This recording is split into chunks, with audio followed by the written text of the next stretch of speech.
Micah 5. Now slash yourself, daughter surrounded by soldiers. We are besieged. With a scepter, they strike Israel's ruler on the side of his face. As for you, Bethlehem, Ephrathah, seemingly insignificant among the clans of Judah, for you a king will emerge who will rule over Israel on my behalf, one whose origins are in the distant past.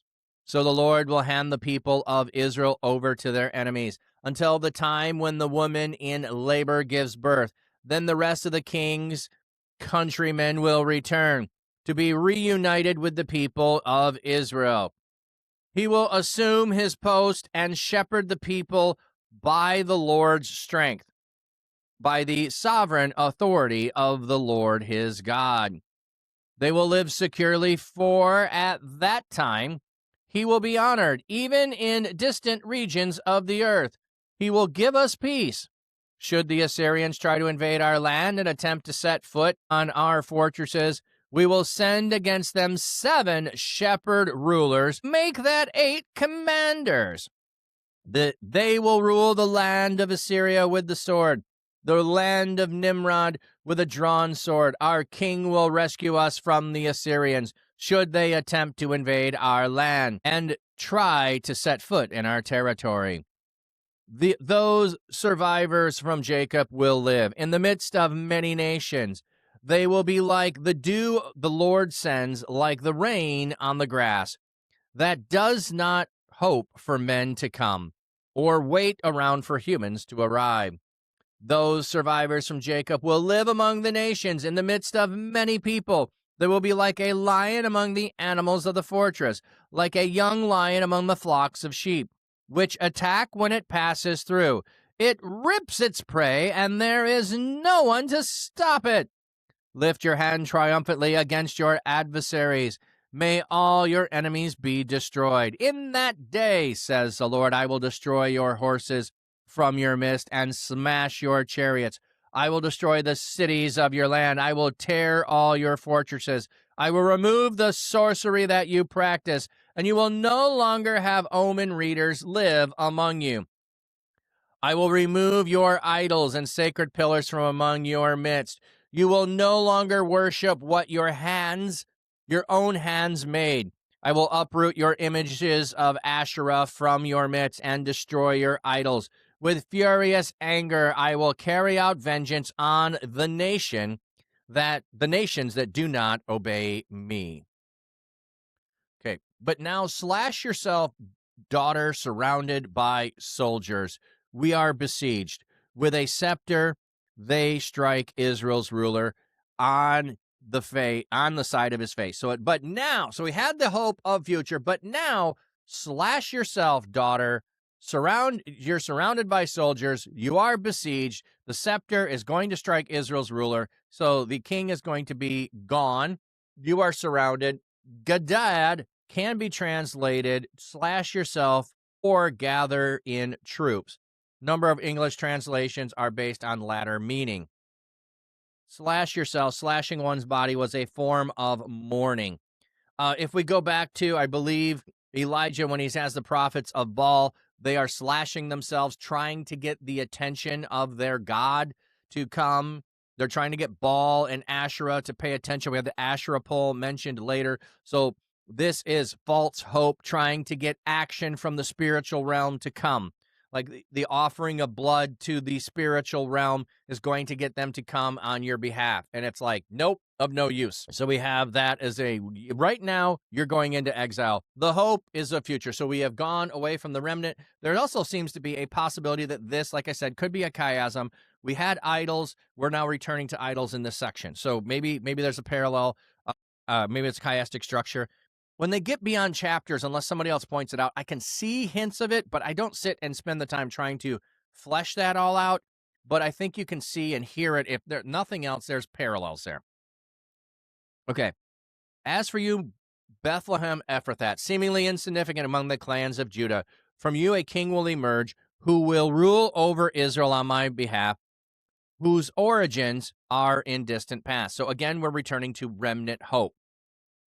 So the Lord will hand the people of Israel over to their enemies. So the remnant hope, but you're going over to your enemies until the time when the woman in labor gives birth, and the rest of the king's countrymen will return to be reunited with the people. So what would the people going into exile imagine here? That there is, well, David is of the house of Bethlehem, and so a king is going to return from the line of David. That, I think, is the hope here that is going to be understood. When it's going to happen, you'll be reunited, the people of Israel. So in some point in the future, there will be. Now, we, looking from the New Testament, looking back, see this as the promise of Jesus, but I wonder, is there someone else prior to that that they would have had be able to look at while they're in exile?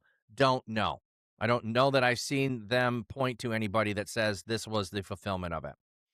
He will assume his post and the shepherd of his people by the Lord's strength, by the sovereign authority of the Lord his God, by the majesty of the name of the Lord his God. Okay. If they're taking the majesty of the name and taking it to authority. I like using the word name. This is where I would always use the word name as opposed to translating it to the meaning so that we would understand bearing the name. We are created in the image of God. We bear God's image when we go out. The name is the way to talk about bearing the image, being image bearers. So by the name. But anyway, they will live securely, for at that time he will be honored, even in the distant regions of the earth. He will give us peace should the Assyrians try to invade our land. So the Assyrians are still here. They haven't been conquered yet by Babylon. Babylon is going to conquer the Assyrians as well as Jerusalem. So Assyrians are a threat now. The Assyrians are told they're going to go away from you. But if they should happen to come back, the attempt to set foot in our fortresses, we will send against them 7 shepherd rulers, make that 8 commanders. So 7 shepherds, 8 commanders, 8 leaders of men. So 7 being the number of totality of completeness, but we have even more. We have even more than that. We're going to 7 make that 8. We have abundance. They will rule the land of Assyria with a sword, the land of Nimrod with a drawn sword. Our king will rescue us from Assyria should they attempt to invade us. So even though we talked about the plowshares being beaten into pruning hooks, there is this promise of the potential of keeping us peacefully. So we can see that time of peace is going to be a way distant future time. Here is a more potential immediate future time after restoration comes, before we get to the ultimate day of restoration. There may be a time where war is still there, and we're going to have leaders who will protect us. Those survivors from Jacob will live in the midst of many nations. They will be like the dew the Lord sends, like the rain on the grass that does not hope for men to come or wait around for humans to arrive. So the survivors of Jacob will live in the midst of many nations. Okay, on the footnote here, this could mean scattered among the nations or surrounded by the nations. That's what I was wondering, if it was in the midst of meant scattered among the nations. So the remnant, the survivors, are going to be scattered so that they're going to be like dew that the God sends. So it is the dew that God sends is a blessing that goes out. So if he's sending them out to the nations around, that is what actually happens throughout the Roman Empire. There are remnant that are scattered all throughout. And then we see in the New Testament that as Paul goes to pursue spreading the gospel, he goes to those remnants, and there are pockets of dew that become Christians and follow after Christ. So love the imagery here. Those survivors from Jacob will live among the nations. So even if the other was, we're surrounded, now we have clear imagery that it is going to indeed be scattered throughout the nations in the midst of many peoples. They will be like a lion among the animals of the forest, like a young lion among the flocks of sheep, which attacks when it passes through. It rips the prey, and there is no one to stop it. So they're going to be powerful and scattered. Lift your hand triumphantly among your adversaries. May all your enemies be destroyed. In that day, says the Lord, I will destroy your horses from your midst and smash your chariots. I will destroy the cities of your land, and I will tear down your fortresses. So is this the day at which you're going off to exile? Could be, or we look into a future day. I think we return back to the day of exile. So we've gone from future hope and remnant back to destruction is coming. I will remove the sorcery that you practice. See, this needs to be now. from now the destruction is coming upon you. Why? Because you are not following me. And you will no longer have omen readers from among you. See, we had the whole thing on the omen readers are going to have omens shut up. Here's one of those clues where you go, this sounds very similar to something before, 2 chapters ago. So this is where you go, maybe this is chiasm. You start to build it off of those structures where you see a parallel of something that came before and something that comes later. I remove the idols, your sacred pillars from among your midst. You will no longer worship what your own hands made. I will uproot the images of the Asherah from amidst and destroy your idols. So destruction is coming. With furious anger, I will carry out vengeance on the nations that do not obey me. So this is also being listed on all nations. So not only will Assyria get it, you're going to get it. You're going into exile, but there's a remnant hope later, but Assyria will get it. And BT dubs, you know what? Babylon is also going to get it when its time is up.